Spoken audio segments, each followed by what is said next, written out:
Okay.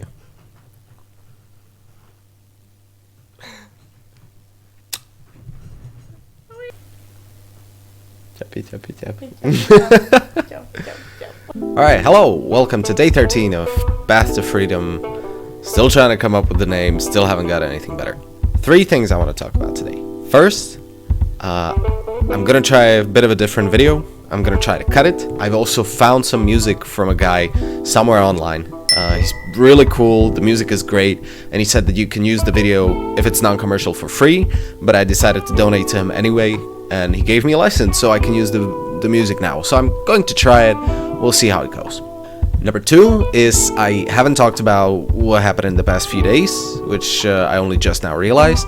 So first off, I want to give a catch-up on what's been going on. I'm not sure if I'm going to keep this together or not, if I should even, so I would appreciate feedback if you want that separately or not. So what's been going on in the past few days?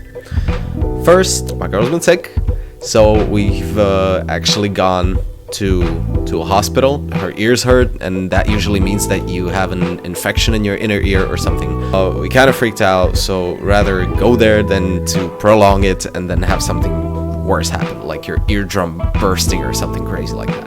11:30, there I am in the hospital, a long 30-meter hallway, totally empty, and the whole complex of buildings in that hospital, because it wasn't one building, it was multiple smaller ones, and the whole thing was empty. Didn't want to scare my girl, so instead I just sort of acted like it's normal, and I have to say I wasn't even that scared for some reason. I just looked down that hallway. It reminded me of Silent Hill or some crazy horror movie, and all I thought is, man, I should be really scared right now. So it's such a strange feeling for me to not even acknowledge that something should creep the hell out of me, but it was really funny in a way, because we got stuck.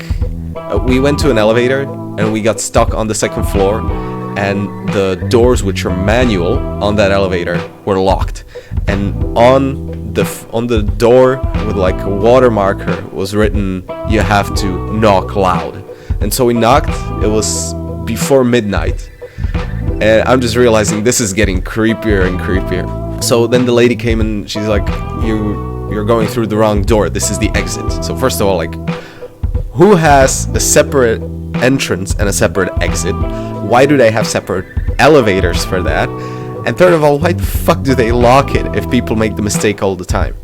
And the weirdest thing is the other elevator said that that is the exit, so we shouldn't use that. Like, I don't even know. Then they sent us to another building anyway, so we scrambled through like an empty park that was in between those, and that was creepy as hell again because it was cold. But in the end, we just got to the right room. They said that it's like a normal, like a serious flu. I'm not sure what the name is in English. So it was fine. But that moment when we were in that hallway was fun. I'm gonna have that image in front of my eyes for quite some time.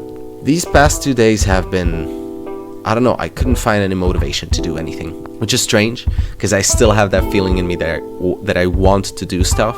Maybe it's just colliding with the fact that I should be doing my normal day job, to which I have to say it's getting harder and harder to focus on it every day that I'm getting closer to the end.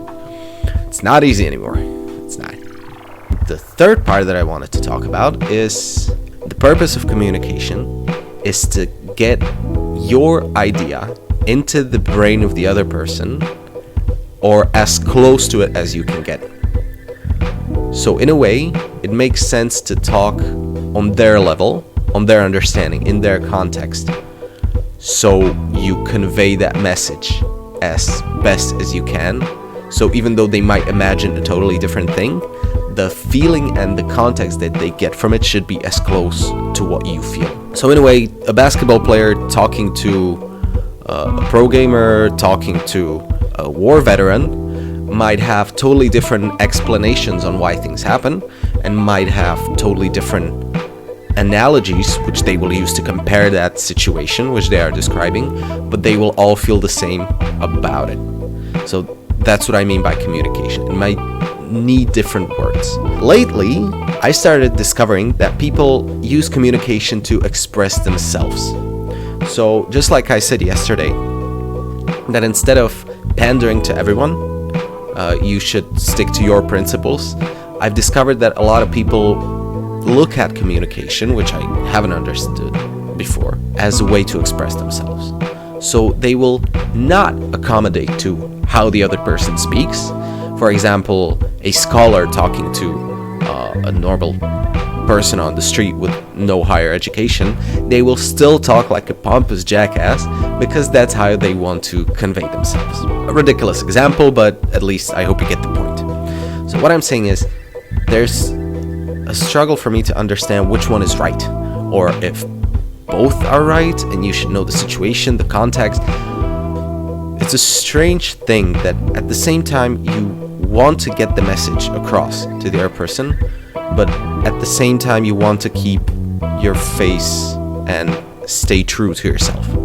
So which one is right? I got stuck on this question and I still haven't found the answer. But I think that both sides offer something interesting. So depending on what your motive is going into that conversation, you might want to pick one or the other. Because I think it's a good skill to have, to be able to tell when you want to do which and then be able to do it. Let's say you are talking to a person you hold dear, your boyfriend, girlfriend, husband, family member, whoever it is. You care about them enough to where you want to say what you have to say as close as you can so that they get it, so they get you, so they get your idea. They know why you're doing something, why you think something, why you reacted the way you did, for example. So that's when talking in their language, so to speak, is the right way to go. So there's as little misunderstanding as possible. But say you are going to a job interview, then sometimes you might arguably want to pick the thing that you are keeping your face. Because even though you might not answer correctly, they don't want you to answer correctly. They want to see who you really are, so they know whether to pick you or not. I think that keeping face with who you are and how you want to speak could be beneficial in that job interview, because you want to show them who you really are, how you feel. You are hoping that they will understand you, and you are looking for exactly that they will understand you even if you are being yourself, because you are going to be in a long-term relationship, a job relationship. But still, you need to have understanding of each other, because once again, I think that staying true to yourself is, and to how you want to speak, is going to be much easier for you, while talking so that the other person understands as well as you can is much more demanding on you consciously thinking about what you are going to say. So you don't want to do that 8 hours a day for the next 40 years while you're at work. So you want to talk to the person so you know that they get you even if you are just being yourself. The last thing I want to say, that I think that, again, knowledge of this happening and how the other person views it, consciously or unconsciously, is a big advantage in you going into that conversation. Just the knowledge of the fact that these two different types of conversation exist, I think, can help people out a lot. That's it for today. Thank you for watching, and let me know if you feel like that's total bullshit or not. I would appreciate it. Thanks for watching. Have a nice day. See ya.